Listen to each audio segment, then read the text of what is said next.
Bonjour Mathias Pierglas. Bonjour Jean-Philippe Denis. Mathias Pierglas, vous êtes maître de conférence en sciences de gestion à l'IE Paris-Est. Mathias Pierglas, auteur d'un ouvrage qui fait beaucoup de bruit, mais vous contribuez à lui donner beaucoup de bruit, beaucoup de résonance. Vous avez un podcast qui est consacré au management, comprendre le management selon la Casa de Papel. Vous avez fait des vidéos pour promouvoir votre ouvrage. Ça vous tient beaucoup à cœur. Pour vous, la Casa de Papel, donc la série dont vous allez nous dire un mot, c'est un condensé de toutes les problématiques de management. Effectivement, alors c'est un condensé de toutes les problématiques de management parce qu'il s'agit, pour ceux qui n'ont pas vu la série, il y en a peu certainement, de faire un casse exemplaire, un braquage exemplaire, celui de la Fabrique nationale de la monnaie du timbre, qui est un peu l'équivalent de l'imprimerie nationale où on va imprimer les billets de banque en euros en l'occurrence pour ces choses-là. Et donc c'est un braquage très particulier parce qu'il est organisé de main de maître par un personnage un peu énigmatique qui s'appelle le professeur, dont on va découvrir au cours de la première saison et de la première aventure un peu son caractère, la façon de raisonner, etc. Mais aussi une équipe très agile qui va battre en brèche tous les systèmes institutionnels de contre-mesures pour éviter justement que le braquage puisse avoir lieu. En gros, le braquage de la Fabrique nationale de la monnaie, il fonctionne aussi parce qu'il est inédit et passablement organisé. Un manuel où on parcourt l'ensemble des questions de management, c'est destiné à des étudiants pour leur faire prendre conscience de tous les enjeux en fait qu'on vit dans un monde d'organisation. Voilà, à la Mintzberg, on va en reparler. Et donc un manuel sur la structure, concevoir une organisation, exercer le pouvoir, construire le sens, innover en management.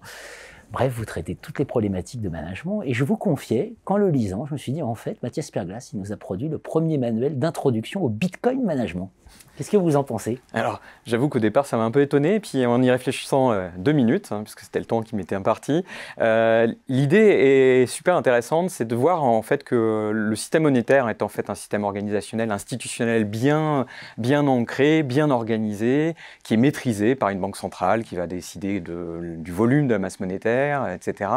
Et effectivement, lorsque le professeur décide d'aller investir cette Fabrique nationale de la monnaie du timbre, il va faire imprimer, alors là, je spoil à mort sur la série, mais je peux pas vraiment 17 millions de personnes l'ont vu, alors c'est pas très grave. Hein. En tout cas, dans les premiers mois de diffusion. Et effectivement, sortir quelque chose comme 2 milliards d'euros, en fait, c'est une paille par rapport à la masse monétaire européenne. Et donc, le professeur répète à loisir qu'il ne vole personne et que ça va lui permettre, après, de faire des bonnes choses avec l'argent qu'il a gagné. Hein, d'où l'idée des Robins des Bois, hein, de cette chose-là.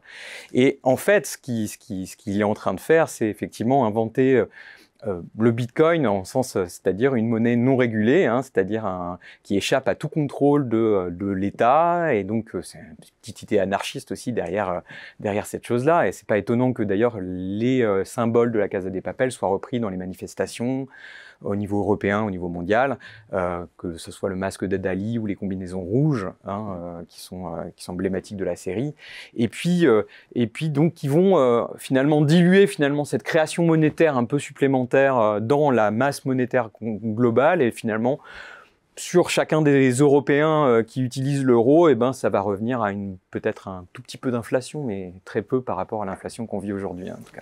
Évidemment.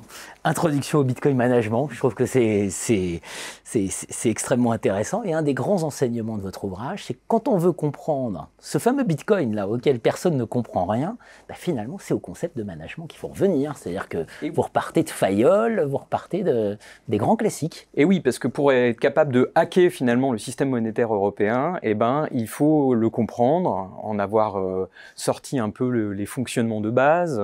Et pour ça, et pour être capable d'hacker justement ce système monétaire européen, il faut aussi être capable de hacker des organisations, et donc d'élaborer des organisations qui sont capables à la fois de planifier, d'organiser, de diriger, de contrôler, hein, les 4 activités résumées, hein, puisque Fayol, lui, en parlait de 5 activités particulières du management, mais en tout cas, on les a maintenant résumées, hein, dans les business schools, etc. En ces 4 activités: planifier, organiser, diriger et contrôler, voilà, pour ces choses-là. Et donc, une fois on maîtrise finalement ces 4 activités du management, on est capable d'aller monter, de concevoir des organisations capable justement de dissoudre, de mettre à mal des organisations installées comme le système monétaire européen. Comprendre le management avec la Casa de Papel. Merci Mathias Pierglas. Merci Jean-Philippe Denis.